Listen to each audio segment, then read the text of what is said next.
Hello, everyone, and welcome to another episode of Iron Panther Presents. Today, Chris, Stacey, and I are going to talk about Lovecraft Country, Season 1, Episode 2. Of it. What's the name of the episode? Tell them. Whitey on the Moon. Woo! Whitey That on is the Moon. a title right there. Did you ever see an HBO show have a title like that? Uh-oh. Look out now.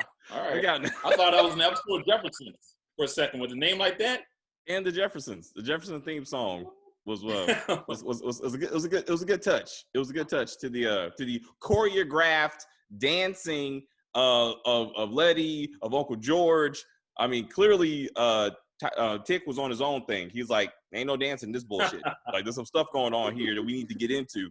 But about Tick. So ultimately, I would say the big thing that we learned from this episode is what is Tick's birthright. We learned in this episode that his mother, Dora, and he are the distant ancestors of a slave named Hannah, who was pregnated by her slave owner, Titus Braithwaite. And with that came some kind of wizardry of this family. And that was passed down, therefore, to Dora, Tick's mom, and therefore to him. And that's why he and his friends and family ended up at this lodge.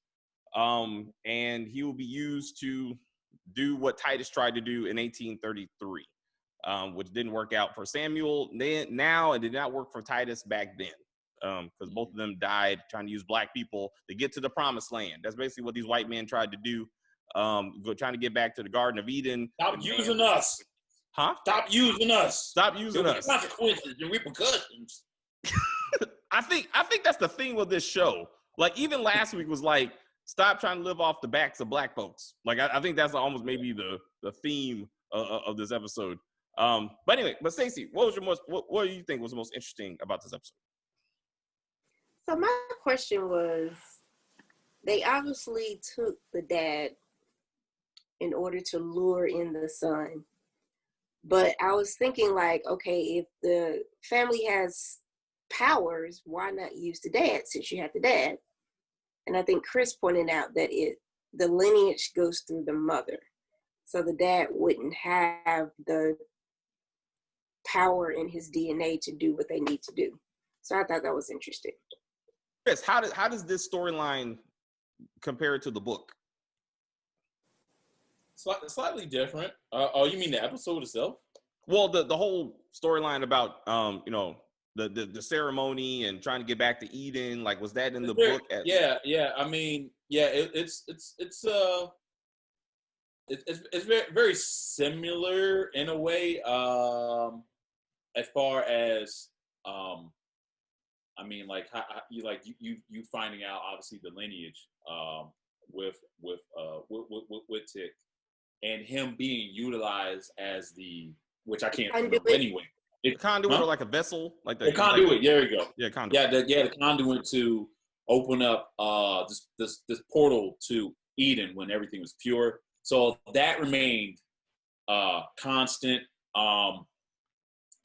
The destruction of the house was a little bit different. It wasn't the same. I mean, obviously you know about the fire back then with Hannah. That was the same. But yeah, it's that part for the most part kind of was a few deviations. What was pretty constant, So yeah, the rest of the episode is where it kind of went off kind of track with the book slightly, but I mean, well, not slightly, all over the place actually. But yeah, but the ceremony was pretty much the same.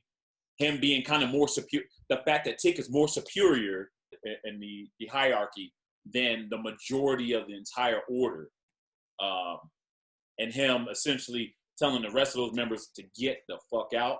You know what I mean? So yeah, so that was pretty cool. Matter of fact, I remember even even in the book version, I was like, yeah, that's cool. It's like, man, when they do in the HBO, that's gonna be an awesome moment, and it was. So that's interesting. So the Order of the Ancient Dawn is the group that they are part of, and that, in fact, the bylaws was because Uncle George found the secret library, which led him to the book of the bylaws of the order, which therefore he invoked those. He helped Tick invoke the seniority that he has based on blood right in that ceremony. And so Christina is the daughter of Samuel, right? So I was thinking that Christina helped Uncle George get to the secret library, because up to that point she was controlling all of them. Like, she kept them in their room when she wanted to. I mean, she brought Letty back from the dead when she wanted to. And I'm like, and then, you know, she probably was the one that created the whole perfect dressing room for Letty and the perfect library for George. So I can't believe that they you know, that Uncle George is on his own got lucky enough to find, you know, the secret library with the great books in it. And you saw that, that Christina was like, hey, I'm not part of this. You know, I'm not, I'm like, I'm not necessarily on board with what my dad wants to do. And even at the end of even before the ceremony started, she said, like, she was like, you got to look for your moment, and take it, if you can. And then, coincidentally, he got out. So I thought maybe she was the one that helped them get from maybe. Because I don't mind even kind of theorizing on this, because it kind of is different from the book anyway. So it's not like I'm not giving any spoilers, because I don't, they teetered away from it. But I feel like Christina did help George. And if you notice, because not only just in that moment, but you notice even like as Tick was getting a sponge bath, was making me theorize what really possibly maybe completely happened during the ceremony itself.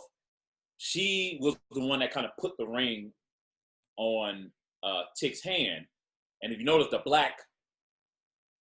blackness that came out, it was coming out of the ring, but then it kind of I'm assuming that was going to destroy Tick's body, and it did the exact opposite.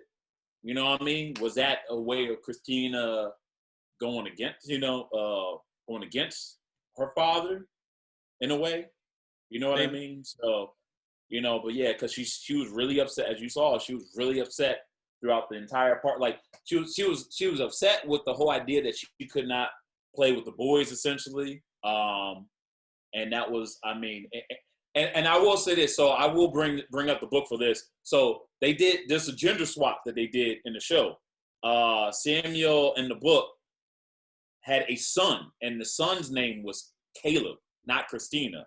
I was a little confused watching this episode and saying, okay, where's Caleb? And I didn't know that Caleb Samuel had a daughter as well. As the episode went on, and certain things that she did that was the same thing as Caleb, I'm like, oh, she is Caleb. Or they switched roles. I usually hate when shows and movies do stuff like that, when they just kind of switch up the gender or switch up the race just cause or whatever, until she started saying lines like, everything was good in the Eden until that bitch Eve came along and messed up everything. And then when the line came out and say, hey, no men are allowed, and the order, I was like, that's when I was like, oh, okay, I see what you're doing, HBO.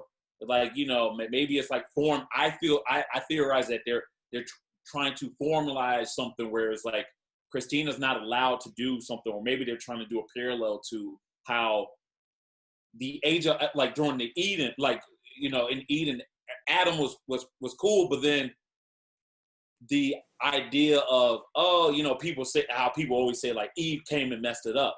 Maybe they were trying to do a parallel, saying everything was good here. They were about to go to Eden, and here it is. Christina possibly, I'm theorizing now, possibly came in and screwed that up.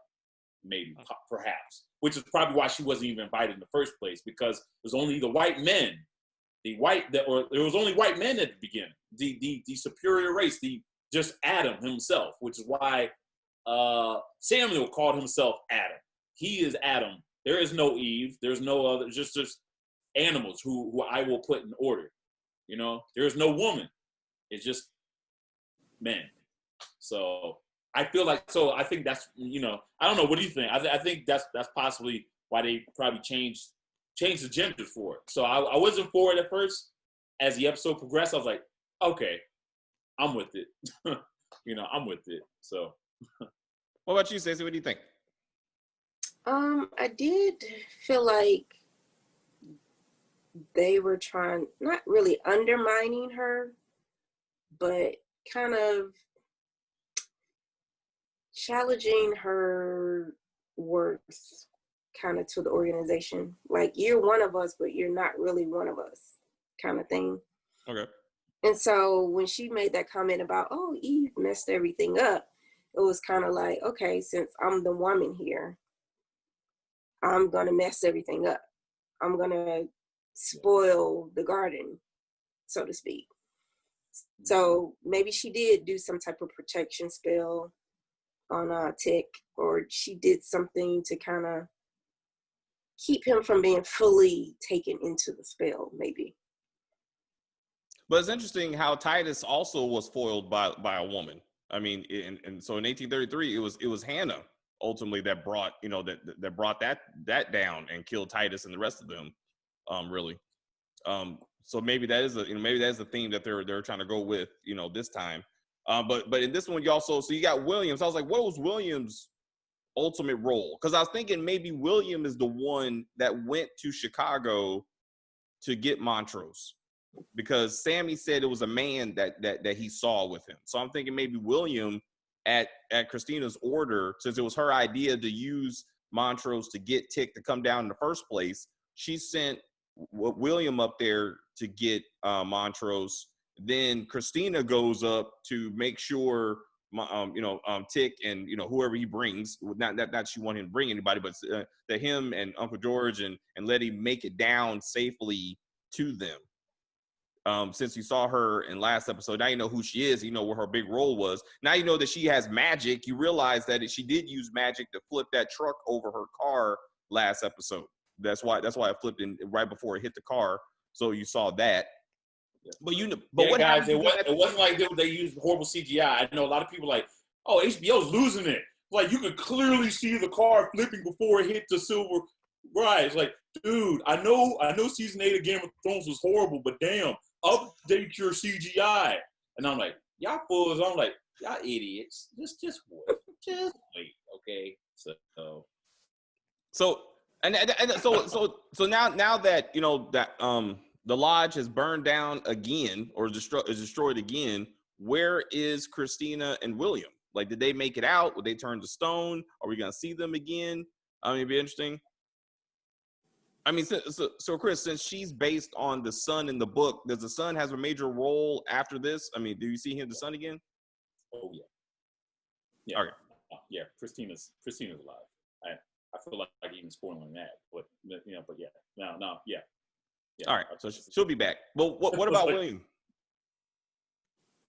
Yes, but he's not really relevant. I don't know. See, like, that's the thing. They're changing so much with the show.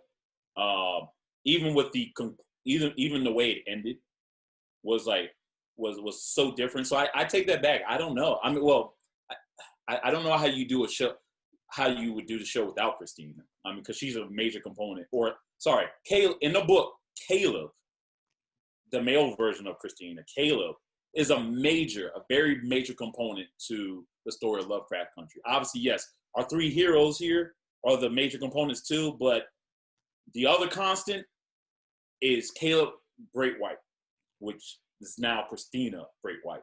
So,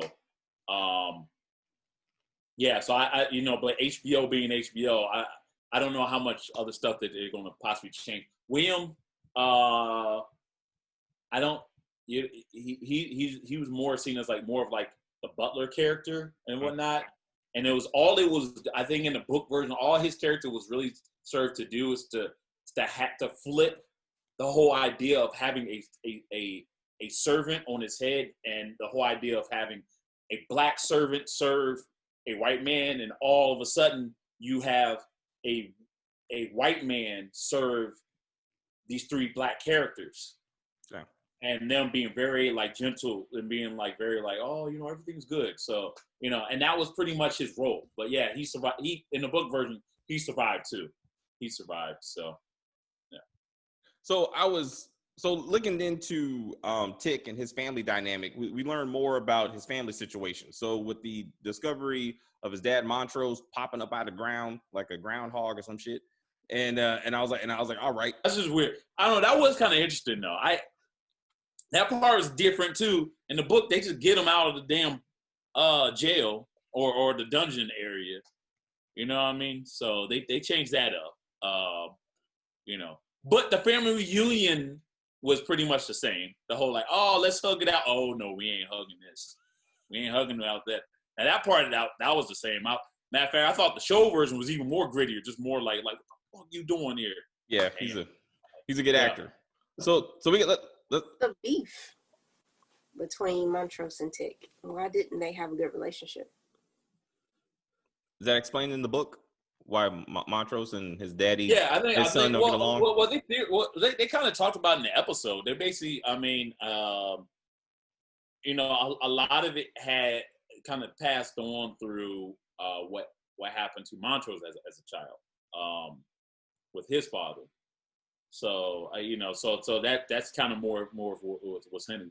I mean, one thing I would like, I don't know if the show is going to do, but they do like a small little flashback of when Montrose, George, and Dora, when they were much younger, and them like, and just kind of certain things that took place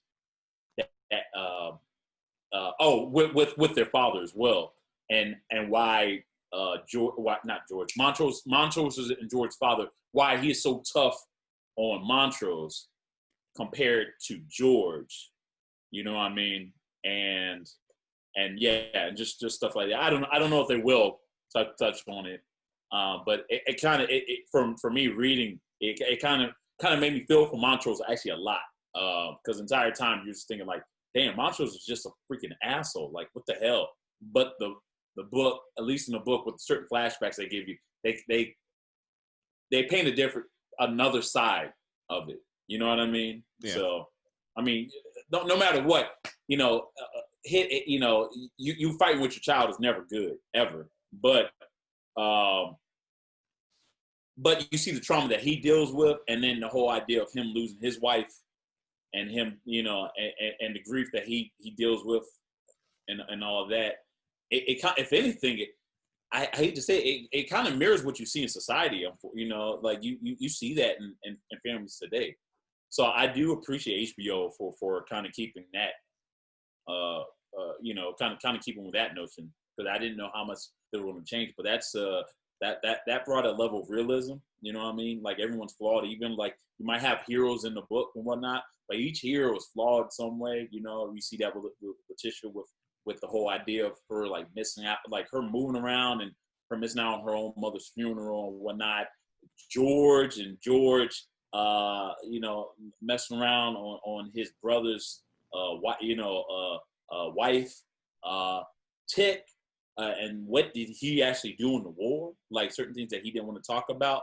It brings all these layers of, like, you know, not every hero, actual heroes have their own scars that they have to bear, and deal with.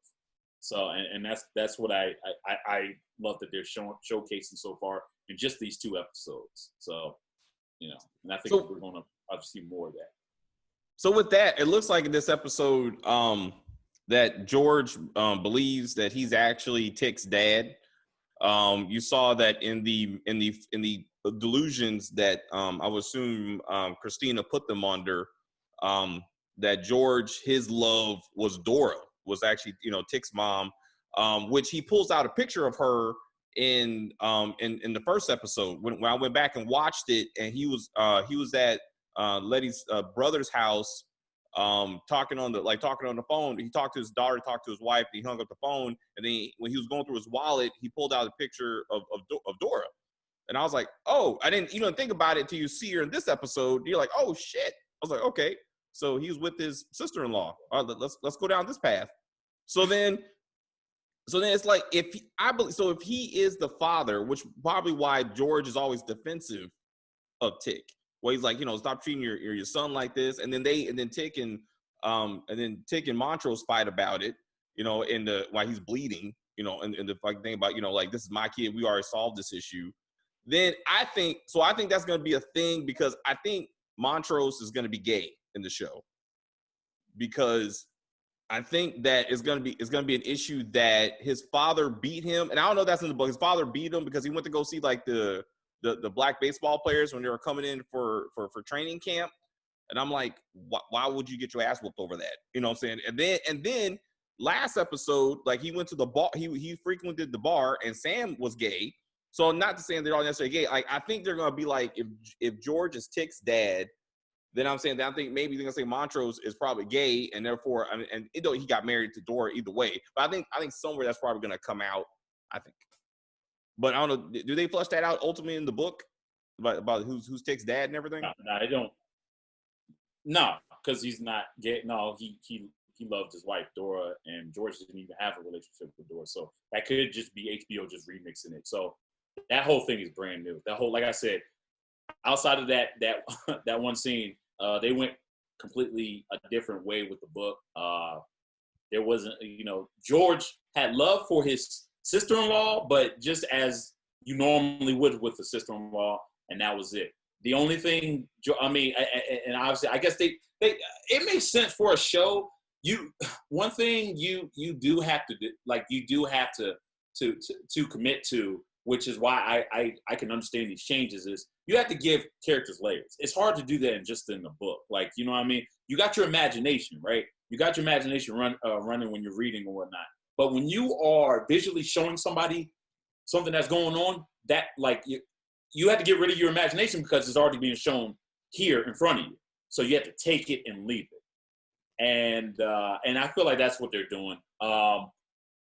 No, he wasn't. I mean, at least they didn't showcase anywhere where Montrose was ever gay, ever, or that his wife was creeping on him at all, or anything like that. But I do like, I mean, I'm okay with the whole idea of possibly maybe George being his dad. I mean, that would explain why, at least in the show version, why they both have a love for books. They love books so much, so it'd be like, I mean, like father like son in a way, you know what I mean? So yeah, The fact that George died in this one, I'm like, he's probably the dad. Like that probably nailed it. That I'm like, that's why they killed him off, to be like, my true daddy is gone, and all this bullshit will come out later on as the book was different. The book was a whole different. George didn't die there, Does he die later? Actually, no. He did. Actually, no. I take it back. No, he didn't die. No, he had a close brush with death, but no, he didn't die later on. So I'm trying to think back. No. He doesn't have much as a role later on in the book, but enough for the fact that the homie ain't dead. You know what I mean? What you think? You think? Yeah, I don't see why they would kill him off now.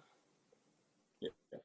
Because he's kind of into like solving a lot of the clues because of his knowledge of books and stuff. Yeah. So it wouldn't make sense to kill him off. That's right. So let's look at Tick and his love life. What you think? Huh? Oh, his love life? Oh yeah. Because I want to talk about Gia. So in his delusion, he was killing an Asian woman dressed up in some kind of military uniform who was trying to kill him. I think her name was Gia, something like that. Yeah. I'm speculating that's the woman he was talking on the phone with last episode. Whether that was real or not, I don't know. It could have been a delusion.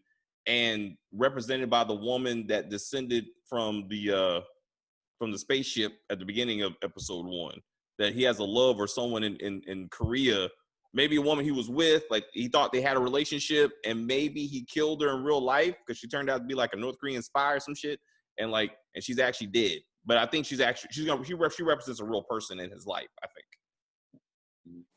Oh yeah, of course. I mean, well, yeah. Well, I mean, I'm theorizing now too, because again, she was also not in the book at all.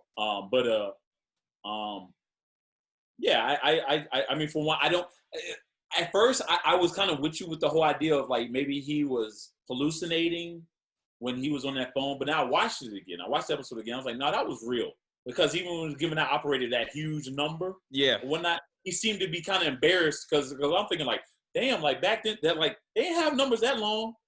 And and then when she said South Korea, like, oh, long distance. So you know what I mean? I feel like that was a real call. Looking at the episode again, I feel like she is still alive, but he is still dealing with what a lot of soldiers dealt with, PTSD with certain things with him kind of like killing a whole bunch of people over there.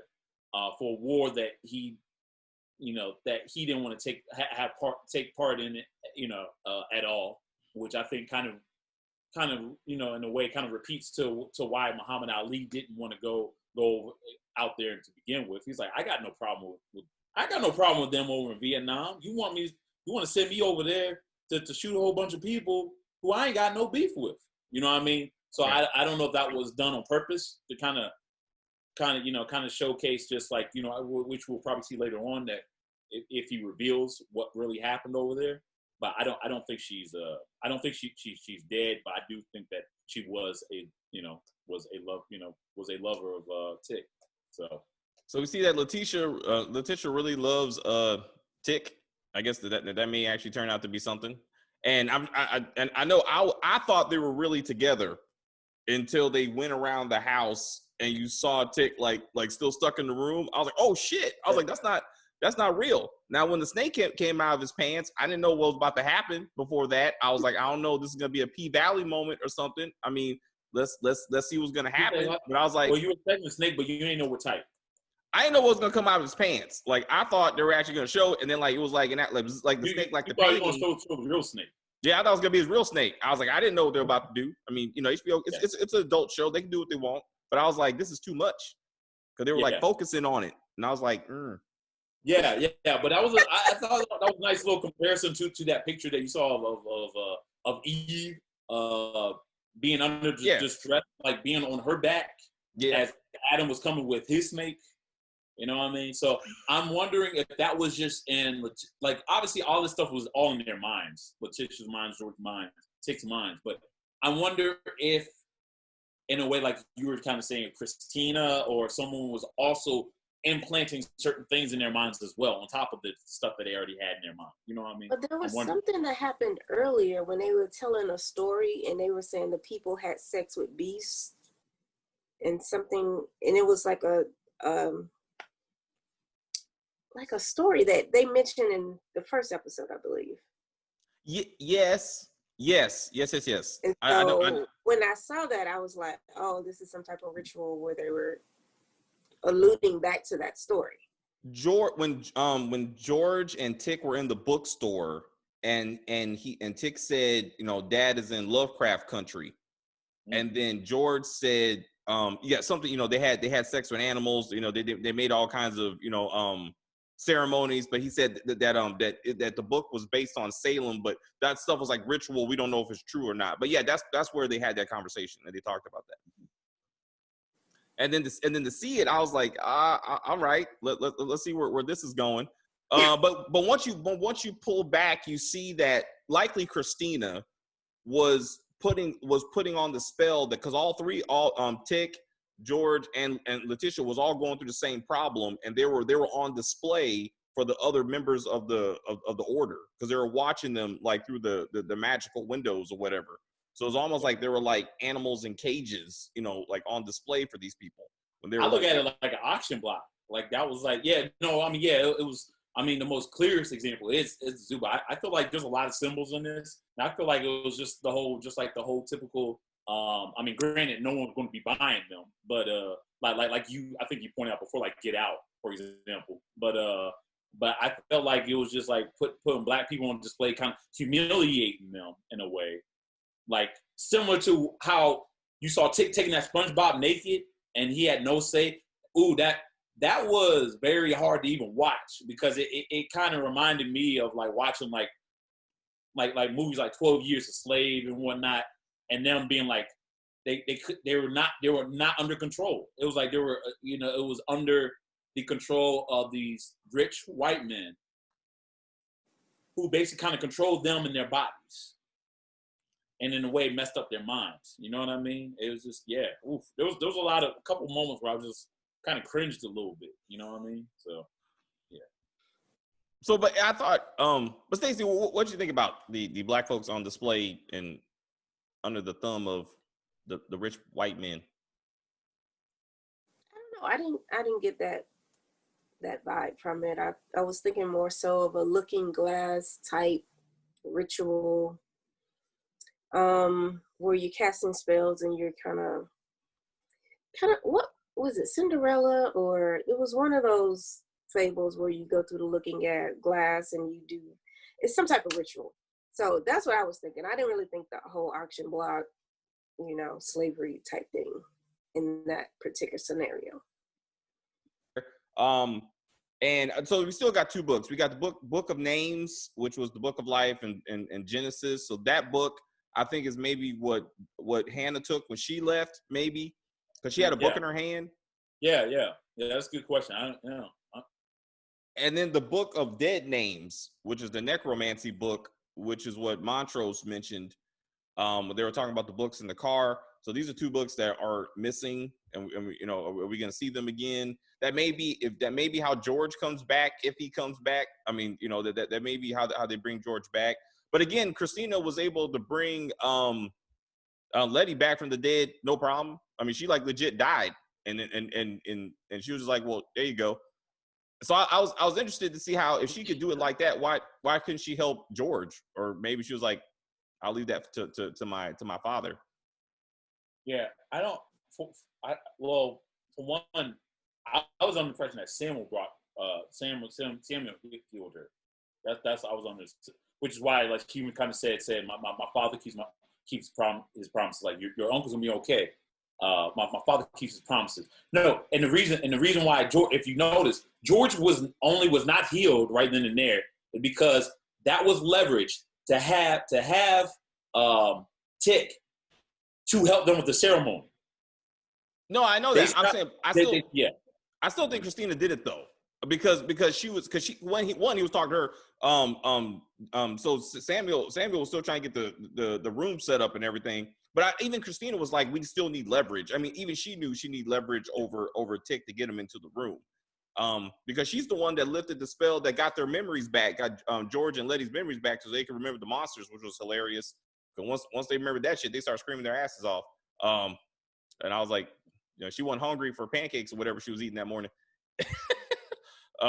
So I think she did it, but I think she wanted to leave that last one for Sam just after the ceremony, perhaps. But maybe we'll figure that out once we see what happens next episode. Yeah, I just felt like the reason why he just wasn't healed, period, just for that, just for leverage. It was just so Tick can play the good boy. What about you, Stacey? Any final thoughts for this episode or questions for the season? No, we just want to know if Uncle is dead, who's the daddy? Where's Maury Povich when you need him? Huh? And what else? Where exactly is this going? So you killed all the order members, but we still got Christina to deal with and possibly William. So what is next on the adventure? No, but no. My thing is, I want to know. I'm trying to use stuff that I don't know to ask this question. So the whole thing with the cow and the shogo, like I'm trying to understand the whole. I don't know. I want to know more about that whole thing. Are they just trying to try to create, I don't know, a new Eden, and kind of using modern day animals and whatnot, similar to like how you keep seeing like stuff on his Discovery Channel about bringing the woolly mammoth back, and they're saying, well, if we use actual elephants today, and maybe we can implant it or whatever, because their DNA are so similar, maybe they can give birth to this, or use this mosquito that's stuck into this thing similar to Jurassic Park, for example. You know what I mean? We can bring. I don't. That's what I want to know. Like, why did they even put that scene in there? I don't know. Maybe to show that Christina had a heart. You know what I mean? Perhaps. Or make you to get on that little thing where like you don't really know if you really want to trust her. You're like, can't trust her. Look what's going on with her. But at the same time, have her save their lives several times. Have her kind of be like Legolas when she was on that White Horse / Game of Thrones, saving their life again with the whistle. Be like, I can't trust her necessarily, but she's not all bad. I don't know if that's where they want you to start to go to, and they put that little scene there, like, oh, look at this baby monster. I love you. I love you. I love you. And make you come say, oh, she's not that bad. And then all of a sudden, like, whoop, just yank the freaking carpet underneath you, maybe, perhaps. I don't know. That's why I want to know. I too was confused about first you bite someone, they turn into a monster, to now a cow can give birth to a monster. I'm like, what's the biology in that? Like, I don't even want to know how said seed got inside that cow. I don't want to see that, but I'm still confused. So she's a veterinarian. That was her first time, as she said. That was the first time, helping with the birth of said monsters. It's interesting that the lodge had some type of Amish village attached to it. Like, I'm trying to figure out who are all these white people running around like they're still in the 1800s themselves, oblivious to 1950s technology and black people. Like, they don't even seem to notice or give a shit that these black people are walking around. So now I'm like, who are these people? Like, I mean, do they work at the lodge? Or they, like, are they part of the order? I didn't realize why they had a village of white people at the lodge, but they're all dead anyway, I guess now, so it doesn't matter. Where's the book? Where's the book? What's the book that Hannah ran out with? What they gonna do with it? The book of names, that's gonna be important, I do believe.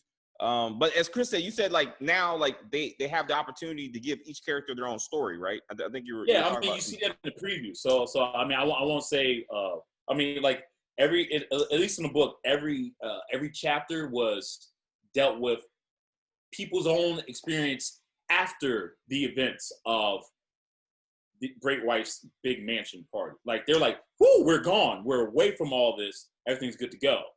You know what I mean? Like, we're good to go. And then you see how everyone goes in their separate ways and how they're still brought back to the same thing. So each chapter kind of dealt with that. And you saw the preview showed Letitia and Ruby finding a brand new big old mansion, or inheriting a brand new mansion. And that is kind of mirrors what happens in one of the chapters of the book. However, if you saw the extended trailer of it, you saw what happened to her. You kind of get somewhat of an idea what kind of crazy-ish she about to deal with. You know what I mean? But yeah. So I feel like now every episode, mostly all the episodes, are going to be mostly geared towards each character. Okay. For the most part. Yeah. So we'll see how the story develops. Yeah. So we'll see how the story develops. That's it. So anyway, thank you guys very much for watching. What did you think of the episode? How many times did you have to watch it? I watched it 4 times. I still didn't know what was going on. It took me a while. I watched it several times. The only thing I could take away from is Letitia fucking drink. No. No, just quoting George. With Samuel, I was interested to see Fitz. I was like, oh shit, Fitz is back. Messing with black women. And then he died. I was like, oh, Fitz. Black women ain't good for you. I was like, well, where's Kerry Washington? I was like, is she coming? Is she coming? Yeah. I hope. If she would have been in it, I would have lost it, man. I would have lost it. But anyway, thank you guys very much for watching. If you're new to the channel, please subscribe to the channel, like the video, and comment on the video, share the video. Let us know where you think this show is going. If you like Chris and you read the book, or you feel that it properly represents the book, are you happy with the changes that they made? Let us know all that, and we will see you again next week for episode 3. Whoop, whoop.